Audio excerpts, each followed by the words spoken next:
Hi there, this is Prague Talk, a podcast from Radio Prague International. My name is Ian Willoughby.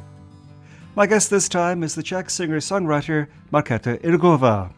Markéta has had a busy 2025, releasing a new album and touring with Glen Hansard under the name The Swell Season, a joint project that had been dormant for some years.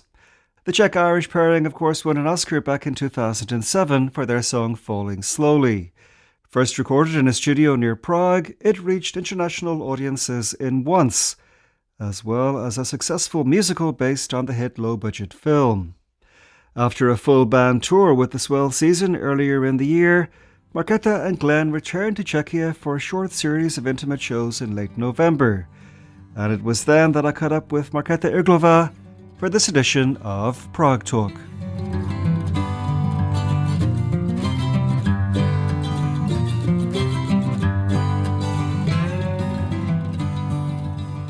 My first question, Markéta, how has your 2025 been? It's been really good. Yeah, lots of music, lots of touring. We released a new record with my friend Glen after 16 years. So it's been an adventure, kind of unlike my previous years in the past decade, because I haven't been touring much at all. So it was fun to do it after all this time. And what led you and Glen to kind of reconvene the Swell Season after 15 or 16 years? It was kind of one little step after another. The first sort of impulse was the live shows. When we played together and we saw that people are really excited to see us play still, even though so much time has passed, and that there was like a demand for the Swell Season shows, and we agreed to make more shows. I really wanted to bring some new music as well as, the beautiful older songs from once, which we love as much as people do, but it just felt nice to bring it a little bit into the present, like we still have something new to offer. And we decided to make a couple of singles at our studio in Iceland, and that was only a 4 or 5 day session, and we realized that we were really enjoying working together, and that Glen really liked our studio and working with my husband Mio, who's the engineer and producer. So we just kind of agreed to do more without any sort of real commitment to make a full length record at the beginning. That just kind of developed over time. And how easy is it to kind of click again with Glen, to kind of, get back into the whole thing after such a gap? Well, creatively, I feel like at the core, the same spark is still there, the creative spark of we can kind of go into a creative place together and bring forth something together which neither one of us would be able to bring forth on our own, because it's a combination of our two sort of different elements or approaches to songwriting in general. So that was a relief, actually, to see that it's still there, because we wanted to do more. But we're different people than we used to be, back then. I feel like I'm just at a totally different place. Like back then I was still kind of teenager, and then we stopped touring together by the time I was 20. So now, I'm a woman, I have children, life is different for me. And a lot of what I've experienced in life and am experiencing is going into my songs, and I have like a little more confidence as a writer. So when we get together, I'm not looking to just kind of color him and what he brings forth, but I want to be represented too, in myself in the song. So I don't know how that is for Glen, because he's used to being my teacher, somebody that I look up to, which I do, of course, still, but the power dynamic is different nowadays. So I feel like he probably feels that more than me in terms of like the effect of that. Tell us about touring in America, because from the photos, it just looked great. Like you're with a kind of gang of people well, touring from one cool place to another. Is that the reality? Yeah, actually, we are really lucky. We had a great management putting the tours together. We had a great band, great crew, a great audience in every town. And there was a real ease to the traveling. Of course, it's tiring. It can be really difficult and challenging if not everyone is kind of gelling together as a group. But in our case, it was wonderful, and it was a lot to be grateful for. And is America the country where you have the biggest following, or where you maybe play bigger venues? Yeah, our audience in America is quite unique in that Maybe when we play in Czech, which we kind of saw already in České Budějovice, like we wouldn't have a very young audience here. You know, our audience would be like maybe from 30 up. But in America, it really seems like all ages. And I think that's thanks to the sort of musical culture in the States. A lot of parents are sort of sharing the movie and the musical with their kids, and there's a kind of the new musical has kind of breathed a new life into the story and raised a kind of a new generation of people that are fans. So it's the energy is quite big in the audience because people are really behind us, and they feel like because they were there at the birth of this story that they kind of had part in it, which they do, and they kind of feel like it's part of their story and their effort as well. So it always feels like there's a close bond, and people are very warm and very it's a bit of a game of tennis or something, like a ball that keeps kind of being thrown back and forth, and it's fun. You're talking, of course, about the musical of Once. Has that been for you important in terms of like generating income and stuff? Because I think it's really in America, it's been a big phenomenon, right? Oh yeah, like when it was, especially when it was on Broadway, which was I think for 3 years. That's quite long for a musical to last on Broadway, and that generated like so much income for us that like thanks to that we were able to buy our house, build our studio. You know, we really, like me and my husband, we kind of put it to good use. And even though like nowadays it's more kind of like college productions and like smaller productions in different countries, so the income wouldn't be in any way comparable to back then, but we're still able to kind of live from like income generating from the studio we built during the time when, you know, we didn't just kind of spend it on nothing. It's great to have built something with the money, and for the studio to be the embodiment of that grace and that, you know, abundance. I saw online also that as part of your tour of the States, you played at the Newport Folk Festival, which for me is this kind of historical phenomenon where Bob Dylan went electric and all that stuff, and it was a big deal in the 60s. What's it like playing there today? It's really wonderful. It's run by really great people who are such fans of music. It's really respectful. Everybody feels very comfortable. It feels very sort of natural, organic, fun. You always meet really nice people there. I certainly did. And there's music happening on every corner, and there's great food. It's right by the water. I know a little bit one of the organizer, his name is Jay Sweet, and he said, I asked him actually, you know, now with the movie, The Unknown, is that what it's called, about Bob Dylan? A Complete Unknown, I think it's called. A Complete Unknown, that's it. I asked him like, right, so after the movie you must be getting like a lot of publicity and kind of new audience, and he said, we absolutely didn't need it. We sell out within hours of putting the tickets on sale, and they don't even announce who's playing that year when they start selling the tickets, but people just love going there for the atmosphere, and I understand why. Speaking again about performing with Glen, some of the songs that you do together are kind of solo or almost solo. For example, on Forward, I Leave Everything to You, where it's really your song. What's the difference between doing a song on your own? This is a total layman's question, maybe totally musically ignorant question. Between doing a song on your own and singing with somebody in this really close way. It's very individual, I think, who you're singing with. Like, there's something very special about singing with Glen, because I do feel like there's something about how the fact that we're sort of polar opposites, that when we sing together or play together, there's like another element that is created just by uniting those two. So I feel like there's a lot of energy around it for me when I sing with Glen, and I like it because I like that it's something that I can't create on my own. You know, it feels like it's nice to kind of let something else enter the equation that you're not in control of, that you're not generating, but it's there, and you kind of benefit from either letting it pass through or letting it sort of fill the space in between. So it almost feels a little bit like alchemy, which is something I think is beautiful. But I also enjoy being on my own. You know, I didn't in the beginning. It was a real struggle for me to get used to it. It wasn't my choice to stop playing together when we did, and I really, really had to work on finding my confidence and really just even the passion for continuing doing music on my own. But there was something that sort of kept me going, and over time I realized what it is that I like doing on my own, and I kind of enjoyed the process of going deeper and deeper into that. What I do is way more feminine, you know, than what we do together. He brings a lot of masculine, so in the end we kind of meet in the middle. But it's also really nice to go into the kind of the stuff that I do so fully. When you say that you're completely opposite personality types, how would you characterize each of yourselves, if you know what I mean? If I simplify it, it's a little bit like the yin and yang, it's the man and woman, like the feminine principle, the masculine principle. But then it's also like I enjoy things to be kind of polished, and beautiful, and Glen really likes them being raw and kind of stripped back. And I have this kind of slightly classical background that influences me, and musical as well. He's really influenced by sort of rock and grew up, with the whole street sort of school of music. I also like to kind of practice ahead. He doesn't like that. He just likes things to happen in the moment, with the mistakes and all.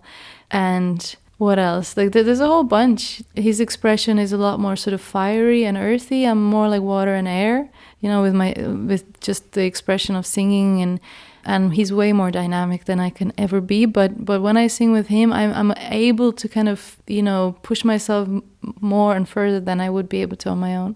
Who do you regard as your biggest influences as a musician and songwriter? Definitely the musical Jesus Christ Superstar, because I discovered that when I was so little. I was 4 years when I watched it, and it really left a mark. I kept watching it over and over. I kept listening to the music. I learned all the songs phonetically in English, even though I didn't speak it at the time. And after that, I saw Hair, which I loved for very similar reasons. And then I saw Amadeus by Milos Forman as well, and that really, I loved that so much. So without realizing it back then, because once I met Glen, it kind of almost hit a reset button for me, that I kind of really tried to be more like him, kind of folky direction, and sing songs that were kind of close to what he was doing creatively. And now I'm sort of realizing, when I look back over my own sort of songs and albums, I realized that the musicals really left a big impression on me in a way that I didn't really realize before, that I write my songs as kind of conversations, that I really enjoy being able to sort of lean into that, and that I want to do more of it in the future. So if I, but at the same time, I did like songs that I would have sort of listened to as a kid by Leonard Cohen, although not sung by Leonard Cohen, but the Czech versions, so Simon and Garfunkel. So I also had that, but my biggest is for sure Jesus Christ Superstar. Will you go now to musicals? Say if you're in New York, will you go to Broadway and take in some shows? Yeah, when I'm there, I tend to kind of go or try and go see something. But even more than that, I'm going to try and get my own musical into that world, because that's my next sort of ambition. I already wrote one, and I just have to figure out, how to get it out there, basically. Wow, watch this space. I guess up to now, anyway, your best known song is Falling Slowly, which I was just reading earlier was first recorded exactly 20 years ago at Sono Record Studio near Prague.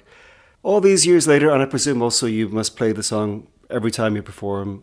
All these years later, what's your relationship to Falling Slowly? I love it. It's like an old friend, or a child that's kind of out in the world having its own life, but you still have this kind of bond with it, and you know that it came from you, but it's not yours type of thing, and it's kind of, I've heard it in so many versions by so many different people, and I really love hearing people cover our songs. It's such a special feeling, and I love playing it to this day, most of all, of course, with Glen, because that's how it was intended. Although both of us will kind of play it in our own respective sort of sets, maybe with a friend or somebody from the audience. But I never get tired of it, never get bored of it, never switch to autopilot. I'm always in the moment with this song. And I sort of, every now and then, it kind of brings me almost right back to the singing it on the Oscar stage, or right back to the day when we wrote it, or right to the street of Dublin when we, were making one. So it carries a lot. You mentioned the Oscars. For me, your Oscar speech is still one of the greatest Oscars moments ever. It's so powerful, and you spoke so well and so articulately. When you look back at that particular moment, what are your strongest memories? The strongest memory is probably the walking to the microphone, across the stage, and sort of it hitting me in that moment, because I think I was so high on the experience, of the euphoria of having won, that I wasn't really sort of taking in what was happening like right after. I remember there was some talk of me going back on stage, But I didn't really understand what they wanted me to do, and I thought maybe I'm speaking to the audience during the commercial break, because I've never ever seen it done, that they would bring anybody back on stage. And to be honest, I didn't even realize that they switched off my mic when I said thank you, which was all I planned to say. So I was very confused as to what was being asked of me, but I would have said yes to anything in that moment, I think. And then when I'm walking to the microphone and everybody's sort of quiet and in their seats, I'm realizing, oh, this is for real. I'm actually gonna be on the, yeah, that's the. And your words were improvised. They were, absolutely, yeah, because our dynamic, especially at the time, was that Glen would do all the talking. He was really good at that, and so we received this tape at the time before going to the ceremony with Tom Hanks, sort of preparing the nominees for what to expect. And the thing that really stuck with me from the tape was like, from the time your name is called out to the time they want you off the stage is only 60 seconds. So don't waste it like hugging everybody. Just make your way to the stage as soon as possible. Don't go listing off any names you want to thank. Instead, say something meaningful and from the heart. And I was like, right, so. Okay, well, if we should find ourselves in that position, you just say something and I'll say thank you, so that we're not extending, sort of abusing our welcome kind of thing. And that was our plan. I didn't have a single thing prepared. And then once I was there, I knew exactly what I wanted to say, but I'm still glad that the words came in that moment. And do you follow the Oscars, or do you feel like you have any relationship to the Oscars now? Because it was such a huge moment for you. At the same time, it's absolutely 1000% showbiz, which you don't seem to be. No, I love the Oscars. I watch it every year, and I always bring the statue from the studio onto our sort of living room table, and we have it there in front of us as we watch it. And it still has a lot of class. Like it's a celebration. Actually, I like the Oscars more after being there than I did before, because I felt the energy in the room and was able to, for example, compare it to the Grammys, which I didn't like at all. But the vibe at the Oscars was beautiful. It was kind of like Christmas, everyone's coming together to celebrate each other. Everybody already feels like a winner just by being in the room. And they're all friends, sort of cheering each other on. It's a real sort of happening. You're also a member of the Czech Film and TV Academy, right? Because you won the Czech-Irish. Do you watch all the films? Did they send them to you? They do send them, yeah. I don't manage to watch them all, but you kind of try to watch as much as you can. I actually, after entering it, I was having sort of trouble like keeping up with it every year, because back then I was busy, and I asked them like, can I actually leave the committee because I'm not managing? And they were like, no, you can't. And then they since changed it, but like it's nice being there, because I get to kind of see what's happening and get to go to the ceremony when I can make it over, and yeah, it's a thing that I certainly appreciate. On a different topic entirely. This evening you're playing in Prague, and tomorrow you're playing in Hradec Králové at the Petrov Hall. I've seen many photos of you with Petrov pianos. Are you in some way associated with Petrov pianos? It's kind of turning into that a little bit. It's a bit of a grey area for me, because I am officially a Steinway artist based on the fact that I bought a Steinway, a piano for my studio like 14 years ago, about that. But then I had the honor of christening one of the Petrov pianos in my hometown, in our cultural center, when they bought it. And when I played the piano, I was like, wow, this is a really great instrument. This is completely comparable to my Steinway, at home. And I played a whole concert on this piano. It was just me, like a recital. And then I met the Petrov family after the concert. They were all there, and they were just so wonderful. We had a great time chatting with them, and we just sort of decided, like, let's do something together, because I really enjoyed tonight. And so they invited me and then me and Glen to do one of their sort of unplugged sessions type of thing. I think they call it Petrov Acoustic Sessions, where we played 3 songs in their showroom. And I asked them if it would be okay to make one of our videos for a song from our new record in the factory, because it was a kind of a cool space. So we did. They were very nice about that, very accommodating. And then we thought, like, let's do a concert at the hall at some point. Maybe once the tour is done and we can sort of come back. So now we're playing there, and I have to say I'm really looking forward to it, and I'm really, really glad for the connection that's kind of been established between us, because I'm very proud of them as a company from my homeland, and I'm especially proud that there's such nice people running it, that it isn't all business for them. They really want to do it well. They have all these initiatives that I value and appreciate, and I think if I was buying a piano today, I would certainly get a Petrov after the experience with that gorgeous grand piano. In connection with the release this year of your album Forward with the Swell season, you made a very nice kind of home film, not a home film, but a film you made with a lot of home recordings, including we see your family and inside your home and your studio. Is it the case your studio is part of your house? Yeah, the studio is on the upper floor and we live on the bottom floor. And does that mean you just wander in there anytime and start playing, or how does that work in terms of, do you feel like you need to go there, or is it also used by other people? Yeah, most of the time it's used by me and my husband, but my husband is an engineer and producer also with other people, so sometimes he'll have a project that he kind of brings in and he'll work on it in the studio, but he wouldn't kind of take just any project. It's always just people that he feels he can sort of connect with and enjoys the music of. So we don't run it as a commercial studio that way, but we also have very sort of clear work hours because we have 3 relatively small children still, and so we try to keep it to 9 to 4 or 5, and after that we're just downstairs, in our flat and making dinner and kind of hanging out with the kids.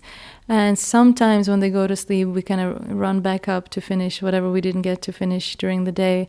But I kind of like it this way, there's a kind of a clear sort of rhythm to the day. And generally, what's your life like in Iceland? Because it looks amazing there. I've never been. But every time I see any images, including in your film or photos, I think, what a phenomenal looking place. It really is. It is a wonderful place. We kind of live inside of a bit of a bubble, in our own world. We don't go many places. We're sort of, everything is close by. So we have our sort of life on our little peninsula, because it's where we live. It's a little peninsula about 10 minutes from Reykjavik that kind of has the sea from 3 sides. And it feels like a little bit remote, even though we're so close to the biggest town in Iceland, which is nice because we have access to culture and stuff. But otherwise, we're just kind of doing our thing, either working on something in the studio or picking our kids up from school, playing with them, making dinner. So our lives are very, very simple. We don't go much outside of our house, except for walks with the dogs. But it's just so nice. We're so lucky to have such a nice life, and we don't really take advantage of the incredible nature in Iceland the way tourists do, or anybody who comes in from the outside. All those people have seen way more of Iceland in 1 week than I have in the last 14 years. I always have the impression that Iceland is kind of not the end of the world, but it's a very isolated place, next up America. Are there any downsides to living there?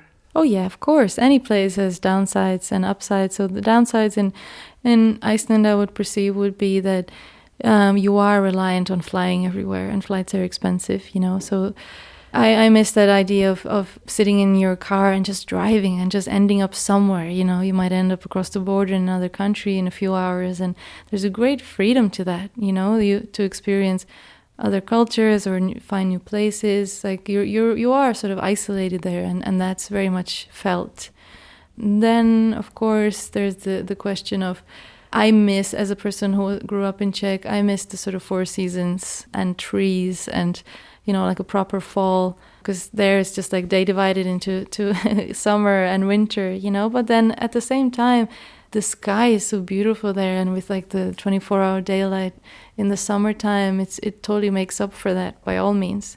But the isolation is the part that I would feel the most sort of limiting, yeah, and perhaps the only one. What about language? You say you have 3 smaller kids. What language do you speak with them? Because I know you speak Icelandic, you also have obviously amazing English, and you're Czech. So what language do you speak with them? Actually, all 3. We switch a lot, which is why my brain is so tired. By the end of each day, I can hardly sort of put a sentence together, to be honest. But I do switch because Well, I do want to make an effort to speak Czech with the kids. It's important to me. But it is hard to do it there as the only person who speaks Czech to them, because sometimes when a person says a sentence in a certain language, you automatically answer in the same language. So it's a constant effort to kind of bring yourself back to, switch back to the other language. And it is tiring, but, you know, it's worth it, of course. And then me and my husband we keep switching between Icelandic and English, and then we watch a lot of, like, we watch all the TV in English, like films with our kids, so it's a constant switching of languages in our home. How do your kids like coming here? They love it. Yeah, they are half Czech after all. Like, I'd say my daughter is kind of the deepest connection to being, you know, half Czech, and she has been speaking since she was a kid that she'll go to university here and she'll move here when she's big, which, you know, I don't know if it will happen, but just the fact that it's something that she's thinking about she kind of shows that she does feel connected to the place. But my kids really love their grandparents, and they love coming to visit them, and we always have such a nice time here, and they love, like, it's exciting, you know, to feel like you belong to two different places and you have a claim to both of them. My final question, Markéta, what will next year bring for you, or what do you hope it brings for you? I hope that the journey I'm trying to sort of embark upon with the whole musical world, and especially the musical that I wrote, that I can sort of get some traction with that, and, you know, meet people that can help me make it happen. Because with a project like that, you do actually need other people. Like, I can write a song any day on my own, but with films and musicals, it takes a whole village. So that's kind of what I'm putting out there as an intention into the world of I hope that can sort of be my next chapter, because that's the thing that I'm really excited about at the moment.